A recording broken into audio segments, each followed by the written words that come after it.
Agenda selanjutnya sobat, yaitu tentang menghubungkan Excel ke Power Automate. Nah, jadi agar flow kita itu bisa bekerja dengan baik, yang pasti kita harus menghubungkan Excel itu dengan Power Automate. Nah, untuk bisa kita menghubungkan Excel dengan Power Automate itu, kita akan ada beberapa proses sob. Nanti yang pertama itu kita perlu membuat file Excel, di mana file Excel ini akan menjadi file akhir atau file final untuk laporan yang sudah kita kumpulkan seperti itu. Nah, dari file Excel ini, nanti sobat perlu juga mendefinisikan sebuah tabel dalam file Excel ini, supaya nanti kita mudah untuk memasukkan data atau mungkin mengambil data. Setelah itu, kita bisa melanjutkan untuk melakukan list file dalam folder masing-masing. Jadi, tadi sudah kita ketahui bahwa di folder-foldernya itu berbeda-beda ya sobat. Ada folder divisi A, kemudian folder divisi B. Nah, kita perlu list nih setiap file yang ada di dalam folder ini. Tadi ada misalnya, kan ada yang Januari, Februari. Nah, itu kita perlu mengelis jadwal ini. Mengelis file ini, kemudian setelah file ini di-list, nanti kita perlu memfilter file sesuai dengan bulan berjalan. Jadi kita hanya mengambil file yang saat itu sedang bulan berjalan. Setelah sudah memfilter mengambil file bulan berjalan, kita akan membaca isi file Excel tersebut. Setelah selesai membaca, nanti kita akan langsung menambahkan hasil pembacaan isi file ini ke Excel yang baru yang sudah kita tadi buat di awal.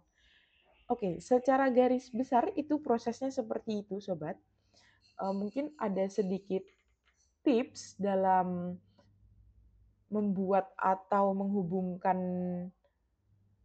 Excel dengan Power Automate ini. Yang pertama, itu kita bisa gunakan template file Excel untuk membuat file baru. Kenapa? Karena biar ekstensi filenya itu lebih mudah, sobat.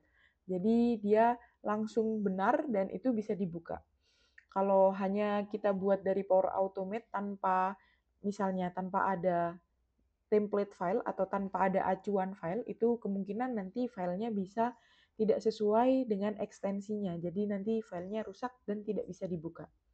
Selanjutnya, pastikan juga file Excel itu berbentuk tabel di dalamnya.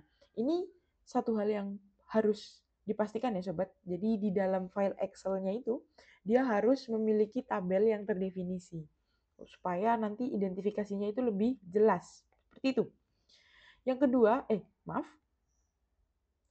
ketiga itu adalah gunakan konektor yang sesuai. Jadi konektor ini nanti dia harus terhubung ke OneDrive atau SharePoint, itu harus sesuai ya sobat. Supaya misalnya kita menentukan sebuah path atau mungkin sebuah file itu ada, ditemukan dan tidak ada yang hilang. Kemudian tips yang terakhir itu adalah menambahkan filter query untuk membaca isi file yang relevan. Seperti yang sudah dijelaskan sebelumnya ya, kita perlu menambahkan filter query untuk bisa membaca isi file yang relevan, misalnya sesuai dengan bulan berjalan. Nah, itu kita bisa menggunakan yang namanya filter query supaya kita tidak terlalu banyak membaca data seperti itu.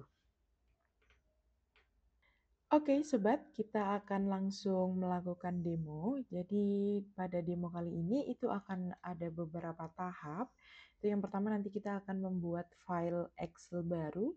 Kemudian setelah itu kita akan melist folder tim.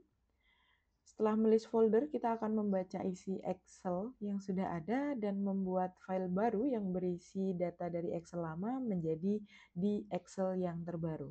Secara garis besar intinya seperti itu sobat, seperti proses yang sudah dijelaskan tadi.